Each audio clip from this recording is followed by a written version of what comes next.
the invitation, the perfect morning. The spring sunlight filtered through the tall windows of my Chicago apartment, painting golden squares across the hardwood floor. I stood in my kitchen, still in my silk pajamas, stirring my coffee and scrolling through my phone. It was Saturday morning, my one day to breathe after another crushing week at Henderson Marketing Group, where I had just been promoted to Senior Vice President.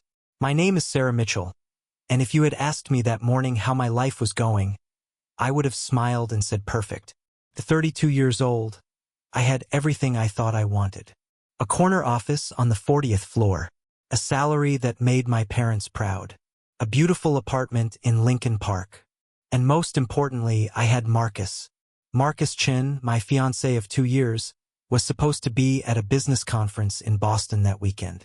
He was a financial consultant, always traveling, always networking. I had grown used to his absences. In fact, I told myself they made our relationship stronger. Absence makes the heart grow fonder, right? I was wrong about so many things. The email that changed everything. I was about to set my phone down when I heard the ping of an incoming email.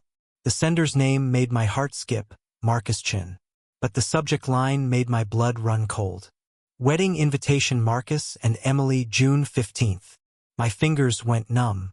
The coffee mug slipped from my other hand, shattering on the kitchen tile. Brown liquid spread across the white floor like a stain on my perfect life. I stood there, frozen, staring at those words. Marcus and Emily. My Marcus. My Emily. Emily Ross had been my best friend since college. We had shared an apartment for 4 years. She was the maid of honor at my sister's wedding. She was the person I called when I got my first promotion. She knew everything about me, every fear, every dream, every secret, and apparently she wanted my fiancé. With trembling hands, I opened the email. It was a beautifully designed digital invitation with elegant script and photos. Photos of Marcus and Emily. Marcus kissing Emily on a beach at sunset. Emily wearing a diamond ring that was far larger than the modest one Marcus had given me. The two of them laughing, embracing, looking at each other with the kind of passion I thought Marcus and I shared. The wedding date was June 15th. Exactly 1 month away. The location was the Rosewood Hotel in downtown Chicago. The same hotel where Marcus had proposed to me 3 years ago on New Year's Eve. The confrontation. I don't remember making the decision to call him. My fingers just dialed his number automatically, like they had done 1,000 times before. He answered on the third ring. Sarah? What's wrong? You sound upset. His voice was calm, concerned even. The voice of a man who cared. The voice of a liar. I just received a very interesting email, I said, my voice surprisingly steady. From your email address. A wedding invitation. The silence on the other end was deafening. I could hear him breathing. I could almost hear his mind racing, trying to find the right words, the right excuse, the right lie. Sarah, I can explain, he finally said. Then explain, I replied. Explain why you're marrying my best friend in 4 weeks. Explain why you've been lying to me. Explain why I'm such a fool. It's not like that, he said quickly. Emily and I, we didn't mean for this to happen. It just did. We fell in love. Real love, Sarah. The kind of love that you and I never really had. His words hit me like physical blows, each one carefully aimed to hurt the most. We never had real love? I whispered. 3 years, Marcus. 3 years of my life. I was planning our wedding. I turned down a job in New York because you said you needed to stay in Chicago for your business. And that's exactly the problem, he said, his voice growing harder. Everything was always about your career, your success, your achievements. Emily actually has time for me. She makes me feel important.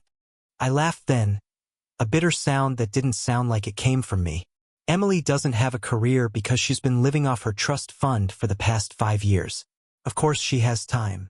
This is exactly why we didn't work, Marcus snapped. You're cold, Sarah.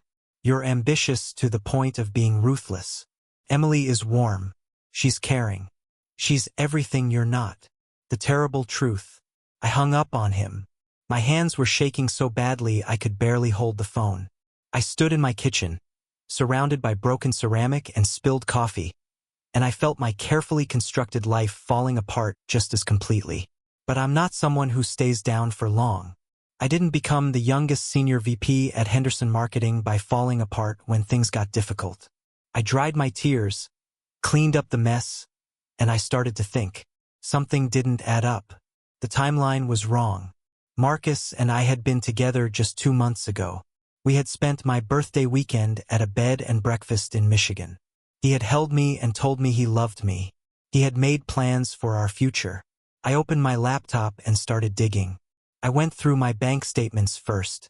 Marcus and I had a joint account that we used for shared expenses, household bills, and vacation funds. I had been depositing money into it religiously for 3 years. The balance should have been over $40,000. It was empty. Every single penny was gone. Withdrawn over the past 8 months in increasingly large amounts. Transferred to an account I didn't recognize. My heart pounding, I went deeper. I checked my credit cards. There were charges I didn't remember making. A jewelry store, $15,000, 8 months ago. The same week Marcus had told me he was at a conference in Denver. A luxury resort in the Bahamas, $9,000, 6 months ago. The week he said he was visiting his sick mother in California. The evidence was overwhelming. Marcus hadn't just fallen in love with Emily. He had been planning this for months, maybe longer. He had been systematically stealing from me, using my money to finance his new life with my best friend. And then I found the final piece of the puzzle. An email thread that Marcus had forgotten to delete from our shared iPad. Emails between Marcus and Emily going back 18 months. Long before he claimed they had fallen in love. The messages of betrayal. I read them all, even though each word felt like poison. Emily talking about how the plan was working perfectly. Marcus discussing how much longer he needed to keep Sarah on the hook, until he had enough money saved. Emily laughing about how clueless I was. How I was so focused on my career that I never noticed what was happening right under my nose. There was more. Much more. They had been mocking me for over a year. Making fun of my dedication to my work. Laughing about my boring personality. Planning their future while I paid for it, literally. The worst message was from 3 months ago. Emily had written, "Sometimes I almost feel bad for her. She works so hard and has no idea that everything she's building is actually for us. But then I remember how she always made me feel small with her success. And I don't feel bad anymore." I had never made Emily feel small. I had celebrated every one of her achievements, limited as they were. I had supported her through bad relationships and family drama. I had been her friend, truly and completely, and she had hated me for it. The breaking point. I closed my laptop and walked to the window. Chicago stretched out before me, busy and indifferent to my pain. People were going about their lives, having brunch, shopping, enjoying the beautiful spring day. And I was standing in my apartment, discovering that the 2 people I loved most in the world had been betraying me for over a year. I should have cried. I should have called my sister, my mother, someone. I should have broken down and given in to the grief and rage swirling inside me. But I didn't. Instead, something cold and clear settled over me. The same focus I brought to my most difficult marketing campaigns. The same strategic thinking that had won me million-dollar accounts. The same determination that had taken me from a middle-class background to the top of my field. Marcus and Emily thought I was cold and ruthless. They thought I was too focused on my career to notice what was happening in my personal life. They were right, and they were about to learn exactly how cold and ruthless I could be. I picked up my phone and called the one person I knew could help me. David Park, Marcus's business partner and my friend. We had met dozens of times at company events. He was honest, straightforward, and I had always sensed he didn't entirely trust Marcus. "Sarah?" he answered, surprise in his voice. "Is everything okay?" "David, I need to ask you something, and I need you to be completely honest with me," I said. "Has Marcus been stealing from the company?" The silence that followed told me everything I needed to know. "How did you find out?" he finally asked, his voice heavy. He's been stealing from me too, I said. And I think it's time we did something about it. The decision. That night, I sat in my apartment with a bottle of wine I didn't drink and a wedding invitation I couldn't stop staring at. June 15th. The Rosewood Hotel. A celebration of love and commitment between two people who had destroyed my life. I could ignore it. I could move on, cut my losses, start over. That would be the smart thing to do. The healthy thing. But where was the justice in that? Where was the accountability? No, I thought, I'm going to that wedding. And I'm going to make sure it's a day that Marcus and Emily never forget. I opened my laptop and began to plan. Not out of rage, though I felt plenty of that. Not out of hurt, though the pain was overwhelming. I planned with the cool precision of a marketing executive preparing for the pitch of her life. Because that's exactly what this was. The most important presentation I would ever give. And failure was not an option. I had 4 weeks. 4 weeks to gather evidence, build my case, and prepare for the performance of my lifetime. 4 weeks to transform from victim to victor. The old Sarah, the trusting Sarah, the woman who had believed in love and friendship, was gone. She had died the moment I opened that email. The new Sarah was someone different, someone harder, someone who understood that in this world, sometimes you have to fight fire with fire. And I was about to start a blaze that would burn everything Marcus and Emily had built to the ground. As I finally went to bed that night, I smiled for the first time since that morning. It wasn't a happy smile. It wasn't even a healthy smile. It was the smile of someone who had just declared war. And I intended to win. The strategy. The morning after. I woke up Sunday morning with a strange sense of clarity. The tears had stopped. The shock had faded. What remained was pure, focused determination. I made myself breakfast, something I hadn't done in months, and I started a list. At the top of the page, I wrote, evidence. Marcus had stolen from me. That was a crime. Emily had helped him. That was conspiracy. But I needed more than just bank statements and emails. I needed everything. Every lie, every transaction, every moment of their betrayal documented and ready to present. Not to the police, though that would come later. No, I was going to present it at their wedding, in front of everyone they loved, everyone they wanted to impress. I was going to destroy their perfect day the same way they had destroyed my perfect life. But first, I needed help. Meeting with David. I met David Park at a quiet coffee shop in Wicker Park on Monday morning. He looked tired, like he hadn't slept in days. When I arrived, he already had 2 cups of coffee waiting. You look better than I expected, he said as I sat down. Appearances can be deceiving, I replied. Tell me everything. David took a deep breath. I've suspected Marcus was stealing from the company for about 6 months. Small amounts at first, then larger. He's been creating fake vendor accounts, billing for services that were never rendered, and pocketing the difference. How much? I asked. Close to $200,000, David said, his voice dropping to a whisper. I felt sick. Why didn't you confront him? I was gathering evidence, David explained. I wanted to be absolutely certain before I made accusations. Marcus is smooth, Sarah. He always has an explanation, always has paperwork that looks legitimate. I needed everything to be airtight. And is it? I leaned forward. Is your evidence airtight? David nodded. As of last week, yes.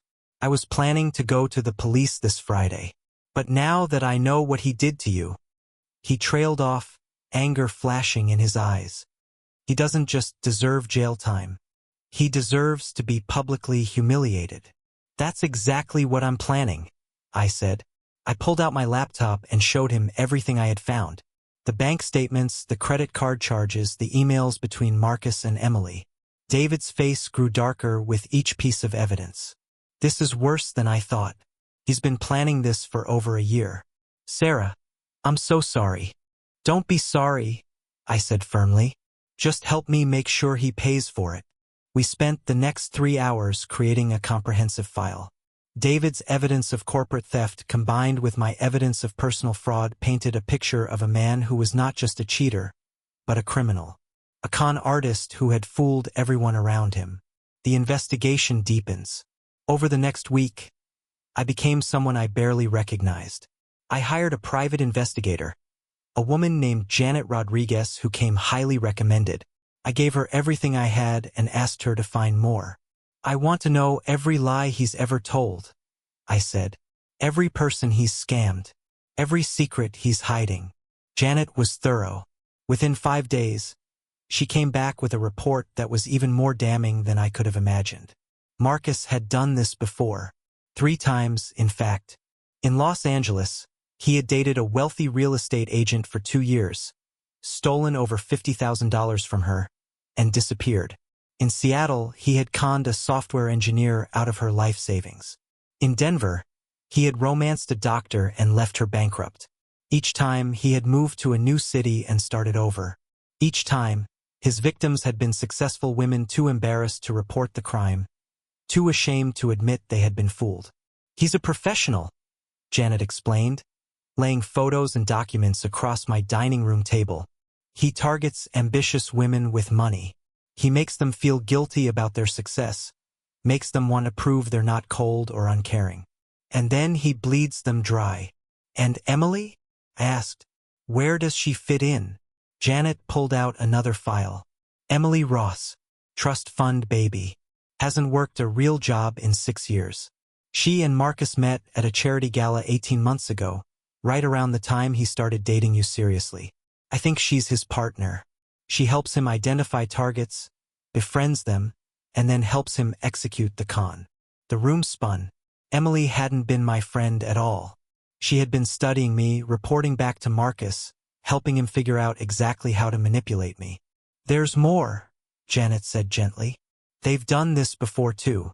In San Francisco, Emily befriended a venture capitalist. Marcus dated her, stole from her, and then Marcus and Emily got married in a fake ceremony. They split the money and moved on. So their wedding, I said slowly, might not even be real. The venue is real. The invitations are real. But I'd bet money that the marriage license won't be, Janet confirmed. This is their big score, Sarah. They've been planning it for months. Get all your money. Get whatever they can from Marcus's business. Have a lavish party paid for by their victims, and then disappear to start over somewhere new. I sat back in my chair, overwhelmed. How many people has he hurt? That I can confirm? 7, including you. But I suspect there are more who never came forward. The transformation. That night, I looked at myself in the mirror. Really looked. I saw a woman who had let her life become nothing but work. A woman who had ignored warning signs because she was too busy to pay attention. A woman who had been so desperate to prove she could have both career success and personal happiness that she had become blind. Marcus was right about one thing. I had been cold. Not because I was heartless, but because I had built walls to protect myself in a corporate world that often punished women for showing emotion. I had become so good at being professional that I had forgotten how to be present. But that didn't excuse what he had done. Nothing excused what he had done. I decided to change, but not in the way Marcus would expect. I wasn't going to become softer or warmer to win him back. I was going to become the most polished, powerful, devastating version of myself that I could be. I called my hairstylist and made an appointment. I went shopping for a dress that would make everyone in that wedding venue stop and stare. I hired a makeup artist. I started working out with a personal trainer, not to change my body, but to feel strong and in control. Every day I practiced what I would say. I wrote and rewrote my speech 100 times. It needed to be perfect. Devastating but classy. Revealing but not vindictive. It needed to expose the truth while making me look like the dignified victim rising above. I was planning the most important presentation of my life, and I was going to deliver it flawlessly. The alliance forms. 2 weeks before the wedding, I received an unexpected phone call. It was from a woman named Rachel Kim. You don't know me, she said, her voice shaking, but I know Marcus Chin. He stole from me 3 years ago in Seattle. I saw on social media that he's getting married, and I saw that you're tagged in his old photos. I wanted to warn you. My heart rate quickened. Rachel, can we meet? We met the next day. Rachel was a software engineer, brilliant and successful. She told me her story through tears. How Marcus had made her feel like her career success made her unlovable. How he had convinced her to invest in a fake business opportunity. How he had disappeared with her money, leaving her emotionally and financially devastated. I was too ashamed to report it, Rachel said. Everyone told me I was so smart. How could I have been so stupid? You weren't stupid, I said firmly. He's a professional con artist. He's done this to at least 6 other women that I know of. Rachel's eyes widened. 6 others. I showed her everything. Janet's report, David's evidence, my own documentation. Rachel started crying again, but this time with something that looked like relief. I thought I was alone, she whispered. I thought it was my fault. It's not your fault, I said. It's his, and he's going to pay for it. How? Rachel asked. I smiled. Are you free on June 15th? Over the next week, I contacted every woman Marcus had scammed. 3 of them agreed to come to Chicago for the wedding. Along with Rachel, there was Diana from Los Angeles and Jennifer from Denver. Each had a story similar to mine. Each had been left broken and ashamed. We met at my apartment 5 days before the wedding. I ordered food, opened wine, and we shared our stories. The anger in that room was palpable, but so was something else. Solidarity, strength, a shared understanding that we were not victims anymore. We were warriors preparing for battle. The final preparations. David provided the final piece of the puzzle. He had reported Marcus to the police, and they were building a case.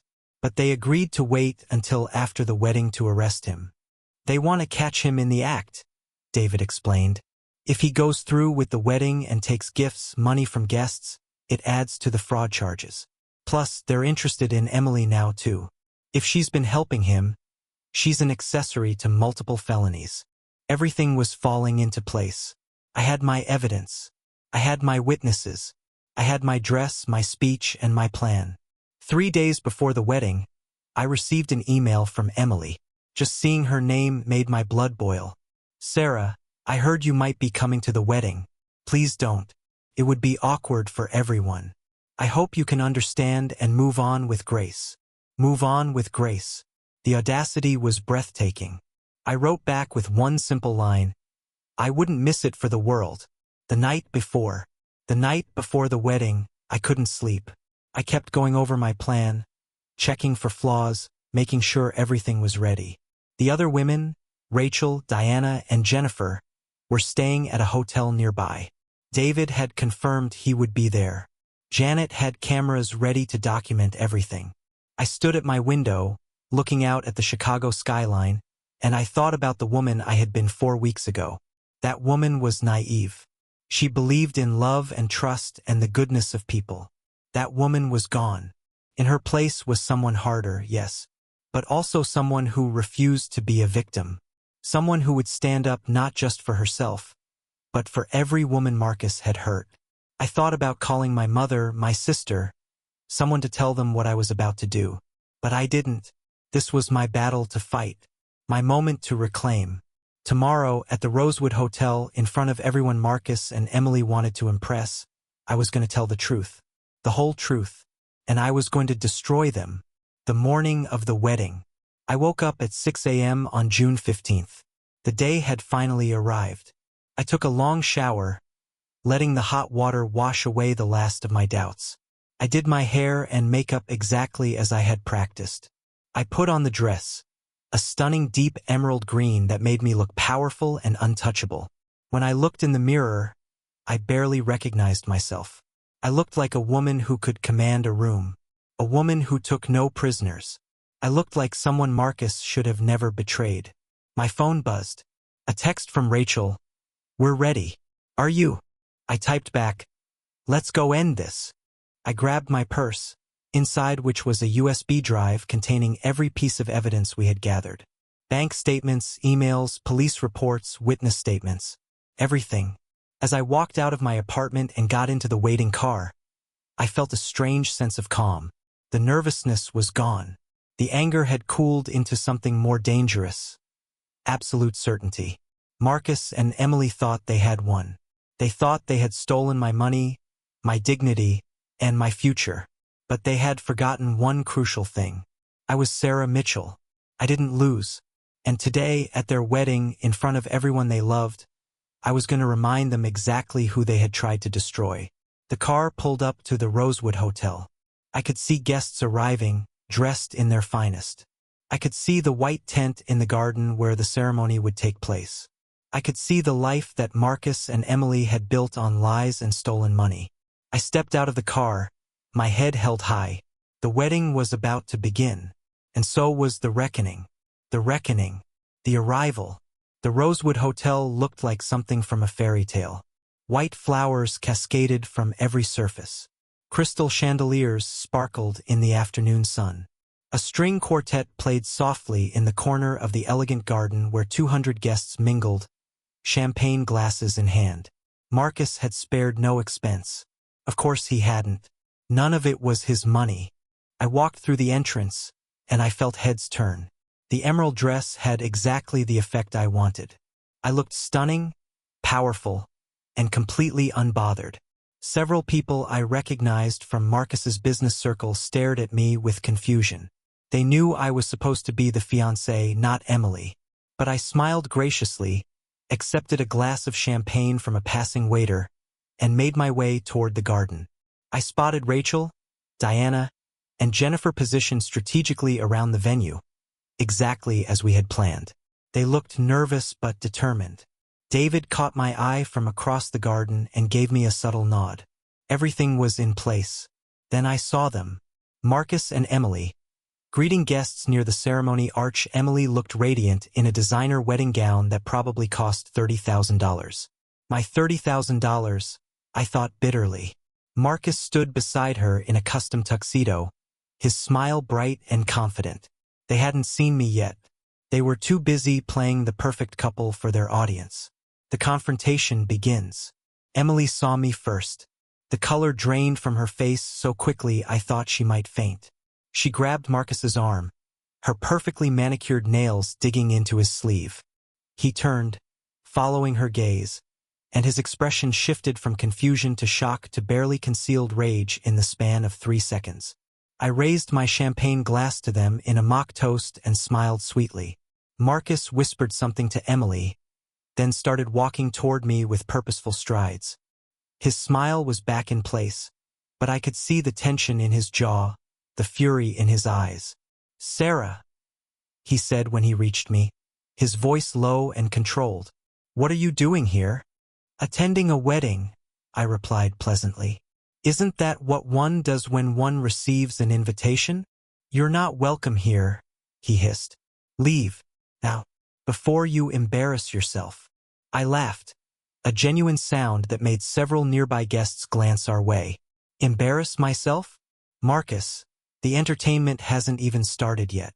Emily appeared at his side, her face a mask of fake concern. "Sarah, sweetie, I know this must be hard for you, but you need to move on. This is our day. Please don't make a scene."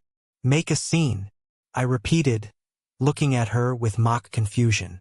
"Emily, I would never dream of it. I'm simply here to celebrate love. Isn't that what you told me once? That love conquers all." Her eyes narrowed. She knew I was up to something, but she couldn't figure out what. "Not yet. Besides," I continued, "I brought friends. You remember Rachel, don't you, Marcus? From Seattle." I gestured across the garden where Rachel stood, watching us. Marcus's face went white. "And Diana from Los Angeles. And Jennifer from Denver.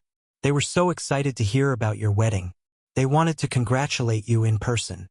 Marcus's confidence crumbled. He knew exactly who those women were and exactly what they represented.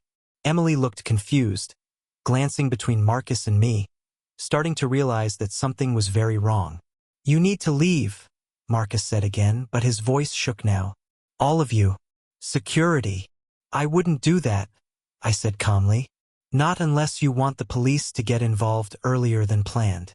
"Oh, did I mention? They're already here. Plain clothes, of course. very discreet. I wasn't bluffing. Two detectives stood near the entrance, watching everything unfold. The ceremony begins. Before Marcus could respond, the wedding coordinator approached, all smiles and efficiency. Mr. Chun, Ms. Ross, it's time to begin the ceremony. All the guests are seated. Emily looked panicked, but Marcus put his hand on her back and guided her toward the ceremony arch. He whispered something to her, probably trying to convince her that everything would be fine, that they could still pull this off. They couldn't. I took my seat in the back row, right next to the aisle where Marcus would have to walk past me. Rachel, Diana, and Jennifer sat nearby. David sat across the aisle, his phone ready to record everything. The music began. The guests stood.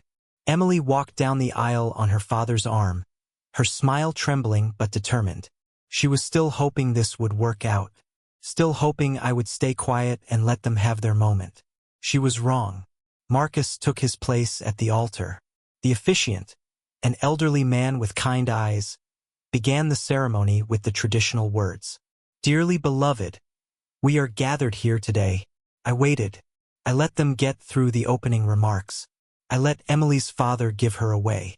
I let Marcus take her hands and stare into her eyes with fake devotion.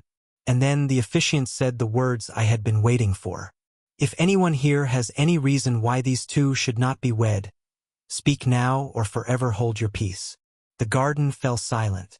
This was the moment that was always in the ceremony but never actually used. The moment everyone expected to pass without incident. I stood up. I do, I said clearly, my voice carrying across the entire venue. I have several reasons, actually. The speech. The garden erupted in gasps and whispers. Every head turned toward me. Marcus's face turned purple with rage. Emily looked like she might be sick. The officiant looked confused. Miss, this is highly irregular. So is marrying a con artist and thief, I interrupted, walking slowly down the aisle toward the altar. But here we are. Someone remove her, Marcus shouted, but no one moved. The guests were too shocked, too curious about what would happen next. I reached the front and turned to face the crowd. 200 people stared at me, waiting. My name is Sarah Mitchell. I began, my voice steady and strong. Until 4 weeks ago, I was Marcus Chen's fiancée. I thought I knew him. I thought we were building a life together. I was wrong. This is ridiculous, Marcus snarled. You're just a bitter ex who can't accept that I found real love. With my best friend? I cut him off. After stealing over $40,000 from my bank account? After using my credit cards to buy Emily's engagement ring? After planning this entire wedding with money you stole from me? More gasps from the crowd. I saw Marcus's parents in the front row, their faces pale with shock. I pulled out my phone and connected it to the venue's sound system, something I had arranged with the coordinator earlier by claiming I wanted to surprise the couple with a special song. Instead, I displayed the first image, a bank statement showing the depleted joint account.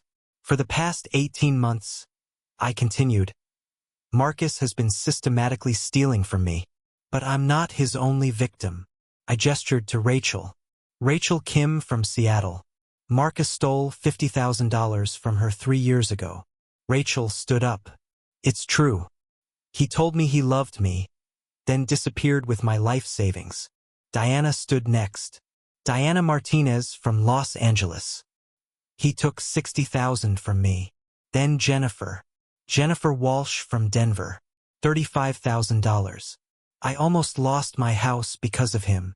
The crowd was in chaos now. People were pulling out their phones, recording everything. Emily's mother had started crying. Marcus's father looked like he wanted to commit murder. The evidence revealed. But wait, I said, pulling out the USB drive and plugging it into the system. There's more. Marcus hasn't just been stealing from the women he dates. He's been embezzling from his own company. David stood up. I'm David Park, Marcus's business partner. He's stolen over $200,000 from our firm over the past year. I have documentation of every fraudulent transaction. I displayed the evidence on the large screens that had been set up to show romantic photos of the couple. Instead, the guests saw bank transfers, fake invoices, forged signatures. "And Emily," I said, turning to face her directly, "you're not an innocent victim in this. You're his partner. You've been helping him identify and manipulate his targets for years. In San Francisco, you two ran this exact same scam. Fake wedding, stolen money. Then you both disappeared." Emily finally found her voice. "That's a lie. I love Marcus. I didn't know about any of this." "Really?"